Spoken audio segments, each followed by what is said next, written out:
लड़कियां और औरतें कहेंगी कि हम छोटे कपड़े पहने, ये हमारी मर्जी है। आप लोग अपने देखने का नजरिया बदलिए, लड़के अपने देखने का नजरिया बदलें, समाज अपने देखने का नजरिया बदले। वाह क्या बात है। मतलब तुम नग्न अवस्था में हम लोगों के सामने घूमो और हम अपने देखने का नजरिया बदलने, कैसे बदलने भाई? आंखों को जो दिखाई पड़ेगा वही चीज तो दिमाग में चढ़ेगी। किसी की वासना 10 साल बाद जगी, जब उसके 4 बच्चे हैं तब उसने अपने पति को मार दिया। नंबर 1 पर है प्रेमानंद महाराज और दूसरे नंबर पर है अनिरुद्धाचार्य जी की जो हमारे देश में एक लिव इन रिलेशन की प्रथा चल रही है। मतलब शादी से पहले लड़का और लड़की एक साथ रह सकते हैं। 24-25 साल की उम्र में अगर लड़कियां 4-5 जगह मुंह मार के आती हैं, ऐसा गलत क्या था भाई? लोगों को बुरा इतना क्यों लगा? लिव इन रिलेशनशिप क्या है भाई? हमारे देश में एक प्रथा है, शादी सिर्फ अपने तन को दिखाने में ही होती है, छोटे छोटे कपड़े पहनने में ही होती है। शादी के बाद में अपने प्रेमी के साथ मिलके अपने पति को ड्रम में पैक कर दिया, किसी को काट के फेंक दिया, किसी को फर्श के नीचे दबा के उसके ऊपर जो है टाइल बिछवा दिए कि सवर्ण है तो 15 लाख, ओबीसी है तो 12 लाख, एससी में आती है तो 10 लाख 8 लाख। उनके लिए तो इतने कानून बना दिए गए हैं औरतों के लिए कि मतलब जो है वो चाहे तो एक उंगली पर सबको नचाएं और नचा रही हैं। उसों के लिए कोई कानून बना है आप बताइए? मेरा अनुमान है कि 90% केस जो दहेज प्रथा के चल रहे हैं, दहेज एक्ट के चल रहे हैं, वो झूठे चल रहे हैं। घर में खुल के ऐलान कर दो, हमारे घर में जितने मर्द हैं, महिलाएं हैं, लड़कियां हैं, सब अपने हिसाब से रहें लिव इन में। माता पिता अपने हिसाब से चले जाएं कहीं लिव इन में रहने, भाई बहन अपने हिसाब से चले जाएं कहीं लिव इन में रहने।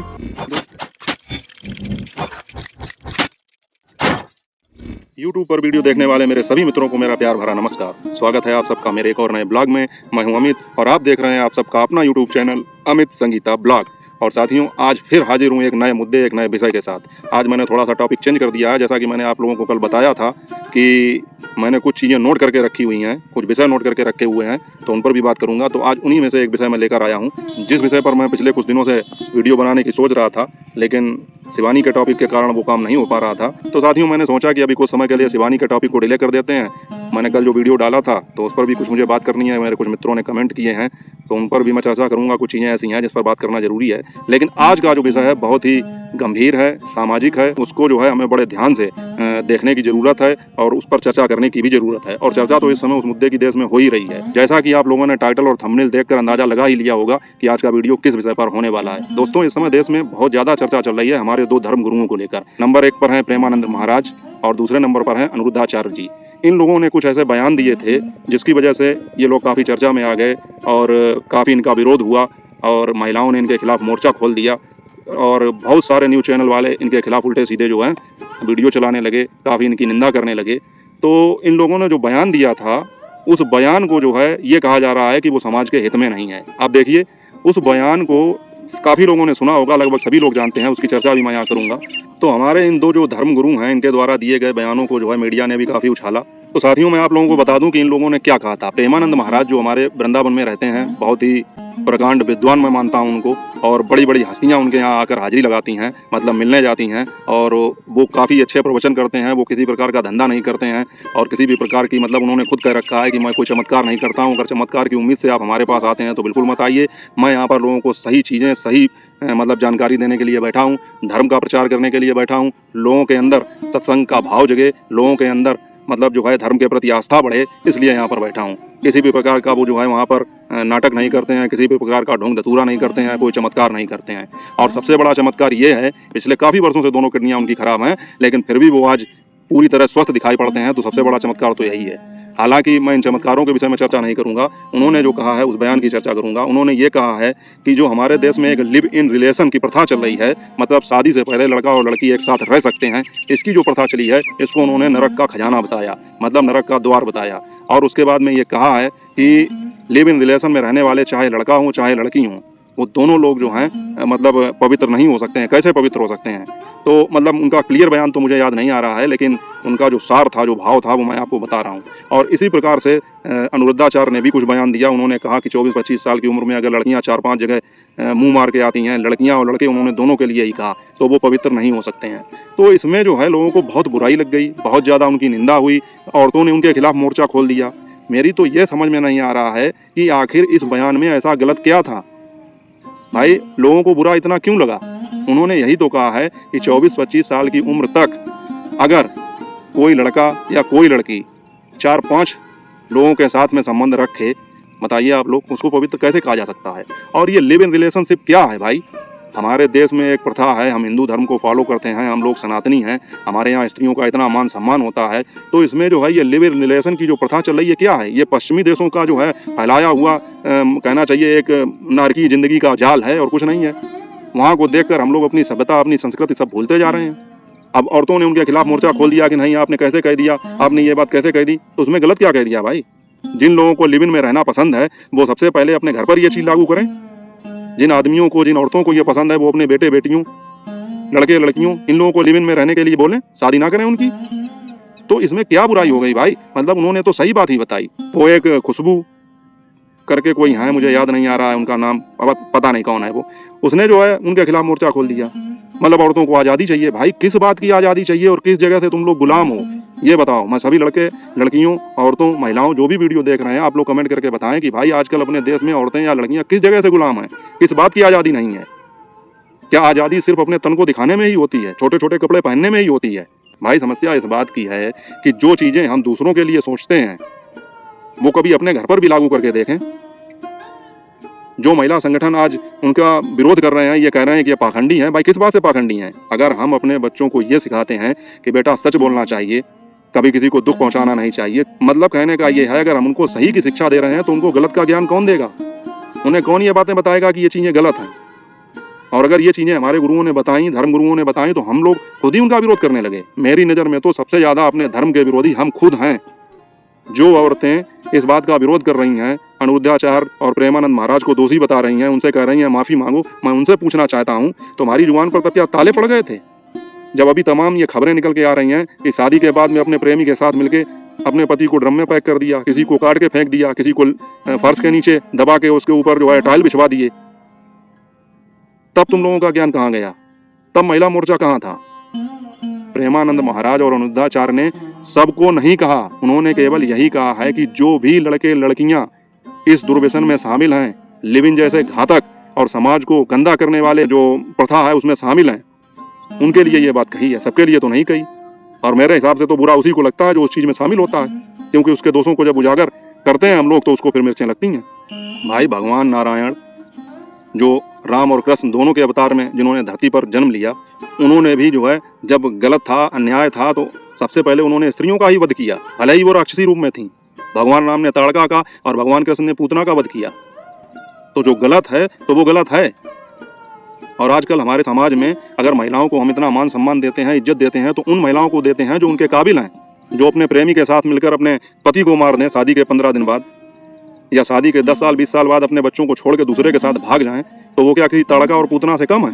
उनके लिए तो आपने कभी मोर्चा नहीं खोला। धर्म गुरुओं ने अगर कोई अच्छी बात, कोई अच्छी शिक्षा सिखा दी तो उसके लिए मोर्चा खोल दिया, उनका विरोध करने लगे। मैं तो ये कहता हूँ कि अगर ये चीज़ें आपको सही लग रही हैं तो सबसे पहले अपनी बहन बेटियों पर ये चीज़ लागू करिए, अपने भाई और लड़कों पर ये चीज़ लागू करिए कि जाओ बेटा फ्री हो बिल्कुल, जाओ बिटिया फ्री हो बिल्कुल। बहनें अपने भाई से कहें कि आप फ्री हो, भाई अपनी बहनों से कहें कि तुम फ्री हो, जाओ बिल्कुल, रहो जाके लिव इन में। अभी वो एक छांगुर बाबा का प्रकरण चल रहा है जिसने हमारे हिंदू बहन बेटियों की जो है जात और कास्ट के हिसाब से कीमत लगाई थी कि सवर्ण है तो 15 लाख, ओबीसी है तो 12 लाख, एससी में आती है तो 10 लाख 8 लाख, और दुनिया की जो है बेटियों का धर्मांतरण कराया। अगर उनको ये शिक्षा, ये संस्कार मिले होते, उनसे ये कहा गया होता कि बेटी ये लिव इन बहुत गलत चीज़ है, तो वो आज इनमें फंसती। और अधिकतर के जितने भी लिव इन में रहने वाले लड़के लड़कियों के हैं वो सब विपरीत धर्म में हो रहे हैं। मतलब हिंदू है अगर लड़की तो वो दूसरे धर्म के लड़के के साथ में लिव इन में रहेगी। ये लव जिहाद जो चल रहा है, जिसके ऊपर कानून बनाया गया, ये सब क्या है? तो मुझे तो इसमें कोई बुराई नजर नहीं आती है। और जो ऐसा कर रहे हैं उसके दुष्परिणाम सब सामने आ रहे हैं। जो महिला संगठन हमारे धर्म गुरुओं का विरोध कर रहे हैं, मैं उनसे ये पूछना चाहता हूँ कि अभी इतने सारे केस हो रहे हैं, आपने इनके खिलाफ कभी मोर्चा खोला? महिलाओं को किस बात की आज़ादी चाहिए और किस बात की वो गुलाम है हमारे देश में, बताइए। उनके लिए तो इतने कानून बना दिए गए हैं औरतों के लिए कि मतलब जो है वो चाहें तो एक उंगली पर सबको नचाएं और नचा रही हैं। पुरुषों के लिए कोई कानून बना है? बताइए। अगर एक शादीशुदा स्त्री चाहे तो वो उसकी मर्जी है, अपने पति के साथ रहे, मर्जी है तो वो छोड़ के चली जाए, उसके ऊपर कोई केस नहीं बनता है। लेकिन अगर एक पुरुष चाहे तो वो अपनी औरत को छोड़ सकता है, तलाक दे सकता है, उसके ऊपर, उसके परिवार के ऊपर, उसके रिश्तेदारों के ऊपर, सबके ऊपर दहेज के मुकदमे कायम हो जाते हैं। और कितना पावर चाहिए औरतों को? आप लोग ये बात बताइए हमको कि ये जो दहेज प्रथा का कानून चल रहा है अपने देश में, इसमें जो है सबसे ज़्यादा प्रताड़ित, मेरा अनुमान है कि 90% केस जो दहेज प्रथा के चल रहे हैं, दहेज एक्ट के चल रहे हैं, वो झूठे चल रहे हैं। और उनमें निर्दोष लड़के, उनकी बहन, उनके माँ, उनके बाप, भाई, रिश्तेदार सब फंसे हैं, जेलों में सड़ रहे हैं। आज के ज़माने में कोई दहेज मांगेगा? ये कानून तभी बनाया गया था तब दहेज के लिए शुरुआत में कहीं हत्याएं होती थी या कुछ होता था, तब का बना हुआ कानून था। लेकिन आज घर में अगर जरा सी बात हो जाए तो सबसे पहले दहेज का जो नाम लिया जाता है और पूरे घर को प्रताड़ित किया जाता है। 100 में से 90 केस फर्जी चल रहे हैं इस बात के। पुरुषों के पास इस तरह का कोई कानून नहीं है। तो और किस बात की आज़ादी चाहिए? मुझे तो बहुत हंसी भी आती है और गुस्सा भी आता है। लड़कियां और औरतें कहेंगी कि हम छोटे कपड़े पहने, ये हमारी मर्जी है। आप लोग अपने देखने का नजरिया बदलिए, लड़के अपने देखने का नजरिया बदलें, समाज अपने देखने का नजरिया बदले। वाह क्या बात है। मतलब तुम नग्न अवस्था में हम लोगों के सामने घूमो और हम अपने देखने का नजरिया बदलने कैसे बदलने भाई? आंखों को जो दिखाई पड़ेगा वही चीज तो दिमाग में चढ़ेगी, वही चित्र तो हमारे मस्तिष्क में जो है चलचित्र जो है उसका अंकित होगा। अभी थोड़ी देर के लिए मैं आपसे यह कह रहा हूँ कि आप कल्पना कीजिए कि आपके जो टीचर हैं उन्होंने आपको एक थप्पड़ मारा खींच के। कीजिए कल्पना, जितने लोग भी वीडियो देख रहे हैं वो सब कल्पना करें कि आप क्लासरूम में बैठे हैं और आपके जो है टीचर ने थप्पड़ मारा। अब बताइए, सबके दिमाग में, चाहे बच्चा हो बड़ा हो, कोई भी वीडियो देख रहा हो, स्त्री हो पुरुष हो, सबके दिमाग में फ्लैशबैक में, मतलब अगर जो पढ़ रहे हैं तो उनको अभी, और जो पढ़ चुके हैं वीडियो देख रहे हैं पढ़ चुके हैं पुराने समय में, तो फ्लैशबैक में कहीं ना कहीं आपके दिमाग में ये चीज आई कि आपके टीचर ने आपको थप्पड़ मारा। तो मैं यहाँ पर क्या सिद्ध करना चाहता हूँ? मैं ये कह रहा हूँ कि हम जो सामने आपको बता रहे हैं या अपनी आंखों के सामने आप जो देख रहे हैं उसी तरह का चलचित्र हमारे दिमाग में घूमता है। तो ये कौन सी बेवकूफ़ी भरी बात है कि लड़कियां ये कहें या औरतें ये कहें कि हम किसी भी हिसाब में रहें, आप अपना नजरिया बदलिए देखने का। अरे तुम विदेशों में पैदा नहीं हुई हो, भारत में पैदा हुई हो। हमारे यहाँ की सभ्यता संस्कृति, सीता माता, सती अनसुईया, रानी लक्ष्मीबाई, इस तरह की मतलब जो हैं महिलाएं हमारे देश का प्रतिनिधित्व करती थीं। गौरव है हमारे देश का। और तुम आजकल उर्फी जावेद, सनी लियोनी, इन जैसे लोगों को जो है, इन जैसी औरतों को देश का प्रतिनिधित्व करने को कह रहे हो, इनका समर्थन करते हो। मैं उन सभी लड़कियों और महिलाओं से ये कहना चाहता हूँ कि अपने माँ बाप की इज्जत मिट्टी में मिला के किस तरह की आज़ादी तुम्हें मिल जाएगी? जो इस तरह के ख्याल रखती हैं, मैं उनकी बात कर रहा हूँ। सबकी बात ना अनिरुद्धाचार्य ने की, ना प्रेमानंद महाराज ने की, और ना मैं कर रहा हूँ। हजारों वर्षों से हमारे हिंदू धर्म को खत्म करने की कोशिश की गई, लेकिन तब वो खत्म नहीं हुआ। लेकिन मुझे ऐसा लग रहा है कि अब जब अपने ही घर के भेदी अपने धर्म में मौजूद हैं, अपने ही धर्म गुरुओं के द्वारा बताई हुई अच्छी बातों का विरोध करते हैं, उन्हें बुराई लगती है, तो फिर आगे भगवान ही मालिक है हिंदू धर्म का, हिंदू राष्ट्र का। अभी सुबह मैंने एक न्यूज चैनल देखा, उसमें जो है एक पत्रकार अनिरुद्धाचार्य जी का इंटरव्यू ले रहा था। मैं ये मानता हूँ कि अनिरुद्धाचार्य जी की जो बातें होती हैं वो थोड़ी फनी वे में होती हैं। प्रेमानंद महाराज बहुत ही गंभीर और धीर आदमी हैं। वो हर बात को जो है बहुत ही ज़्यादा मतलब कहना चाहिए गंभीरता से और बड़े ज्ञानी पुरुष की तरह बताते हैं। अनिरुद्धाचार्य इस तरह से नहीं कर पाते हैं, उनकी थोड़ी फनी वे में होती हैं और उनके जो है मीम वगैरह वायरल होते रहते हैं। तो मैं उनकी सारी बातों को तो नहीं जानता हूँ, लेकिन जितना मैं जानता हूँ उन्होंने जो ये बात कही है उसमें तो कोई बुराई नहीं है। भाई अगर हम अपने बच्चों को अच्छा सिखाएंगे तो हम उनको ये भी तो बताएंगे कि बुरा क्या है। अब आज एक पत्रकार की मैं बात कर रहा था, वो जबरदस्ती उनके मुंह में माइक घुसेड़ रहा था और वहाँ पे ऐसा बन रहा था जैसे वो बच्चा है वो कुछ जानता ही नहीं। वो बार बार उनको उकसा रहा था, अपने शब्द उनके मुंह में डालने की कोशिश कर रहा था कि अनिरुद्धाचार्य को ऐसा बयान दें और हम फिर बात का पतंग बनाएं। और देखा जाए तो न्यूज चैनल वाले ही हर चीज को इतना जो है पॉजिटिव और निगेटिव कर देते हैं। अगर वही तुम धर्मगुरुओं के पक्ष में चला देते न्यूज तो आज देश की हवा कुछ और होती। लेकिन ना, तुम्हें तो जो है कंट्रोवर्सी चाहिए और टीआरपी चाहिए, उसके लिए कुछ भी करना पड़े।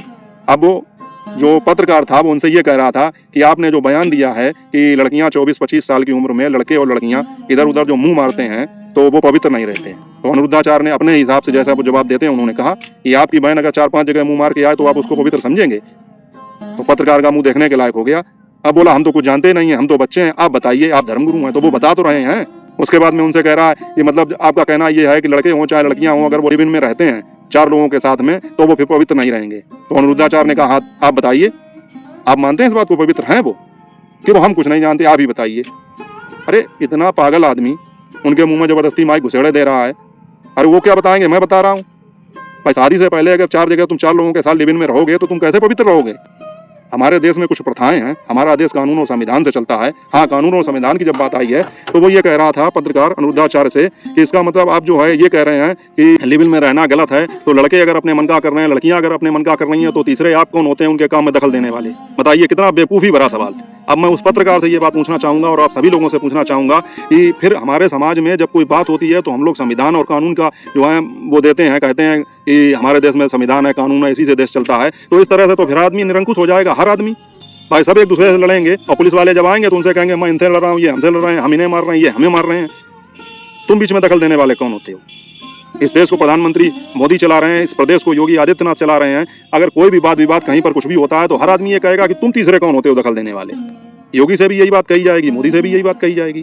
तो जब देश संविधान और कानून से चलेगा, इनको चलाने के लिए हम किसी को नियुक्त करते हैं, कोई राजा बनाते हैं, कोई प्रधानमंत्री बनाते हैं, कोई मुख्यमंत्री बनाते हैं, तो ये समाज वर्षों से चला आ रहा है धर्म से और उसके बनाए हुए विधान से, तो उससे नहीं चलेगा। अब तुम उसका विरोध करोगे, और वो भी तब जब वो सही कर रहे हैं। अगर यही शिक्षा, यही संस्कार अगर आज के स्त्री और मर्दों में होते और इनको दिए गए होते तो आज ये इतनी घटनाएं हो रही हैं कि किसी लड़की ने अपने पूरे परिवार को जहर देकर मार दिया अपने प्रेमी के साथ जाने के लिए, किसी ने शादी के 10 दिन बाद अपने पति को मार दिया, किसी की वासना 10 साल बाद जगी जब उसके 4 बच्चे हैं तब उसने अपने पति को मार दिया।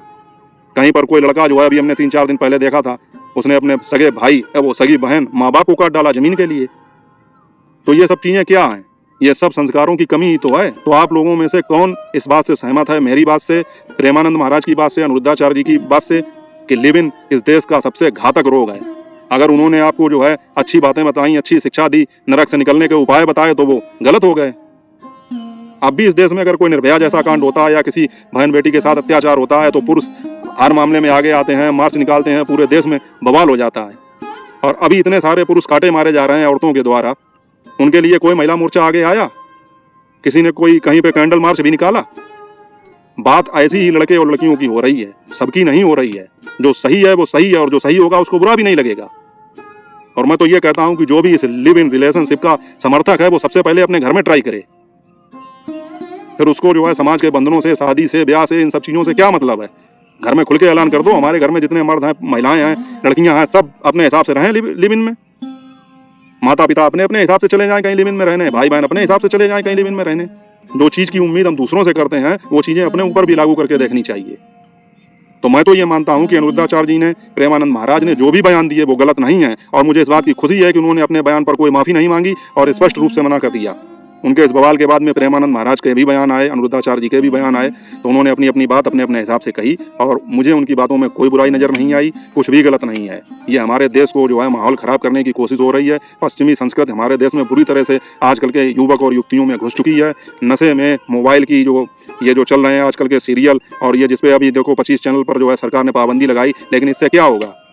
अभी आप अगर गूगल पर कुछ गलत सर्च कीजिए तो भग से आ जाता है। तो इन सब चीज़ों का भी दोष है कि बहुत ही कम उम्र में बच्चों के अंदर इतनी गलत चीज़ें पैदा हो रही हैं कि वो जो हैं उन्हें सब यही सही लगता है, और अगर उन्हें कोई कुछ बड़ा बता दे तो उन्हें गलत लगता है। सौ की सीधी एक बात यह है कि अगर हमारे धर्मगुरुओं ने ये बात बताई कि हमारी महिलाओं, हमारी बहन बेटियों को किस तरह से रहना चाहिए और मतलब क्या ऐसा करें कि उनकी जो है पवित्रता बनी रहे, इज्जत बरकरार रहे समाज में, तो कुछ महिलाओं को या कुछ पुरुषों को ये चीज़ गलत लगी जो खुद इस चीज़ में लिप्त हैं। नहीं तो हर वीडियो के नीचे मैं कमेंट देखता हूँ, बहुत सारे मेरे भाई बहन माता पिता ऐसे हैं जो इनका समर्थन कर रहे हैं। और मेरे वीडियो पर भी कमेंट करने वाले जितने भी लोग हैं अपनी अपनी राय जरूर दें और बताएं कि क्या हमारे धर्मगुरुओं ने सही किया या गलत किया। ये लिव इन की जो प्रथा है ये देश में रहनी चाहिए या बंद होनी चाहिए। तो दोस्तों ये बहुत ही गंभीर टॉपिक था जिस पर मैं पिछले 15-20 दिनों से सोच रहा था, जब से ये मैटर चल रहा है तब से वीडियो बनाने की, लेकिन नहीं बना पा रहा था। तो मुझे तो नहीं लगता है कि हमारे धर्मगुरुओं ने कुछ भी गलत कहा है। हम तो उनका पूरा समर्थन करते हैं और यही चीज़ें जब हम अपने आने वाली पीढ़ी को देंगे तभी हमारा धर्म, हमारा जो सनातन है वो सुरक्षित रहेगा। प्रेमानंद महाराज जी ने अपने वक्तव्य में बाद में ये भी कहा है कि अगर कोई गंदी नाली का कीड़ा है उसको अगर तुम नहला धुला के अगर सही जगह पर रखोगे तो उसको मजा नहीं आएगा, मजा उसको लौटने में ही आएगा नाली में। तो मैं तो ये मानता हूँ कि जिनको मिर्ची लग रही है वो गंदी नाली के उसी कीड़े की तरह हैं, जिनको सफाई और स्वच्छता पसंद ही नहीं है। तो आप लोगों का क्या सोचना है इस मुद्दे पर? आप लोगों को क्या लगता है इस वीडियो के बारे में? अपनी राय कमेंट करके जरूर बताइएगा। चैनल पर नए हो चैनल को सब्सक्राइब कर देना, वीडियो को लाइक कर देना, शेयर कर देना। मिलूंगा जल्दी आपसे अगले टॉपिक और अगले विषय के साथ। तब तक आप लोग मनन कीजिए, चिंतन कीजिए, कमेंट कीजिए। जय हिंद, वंदे मातरम।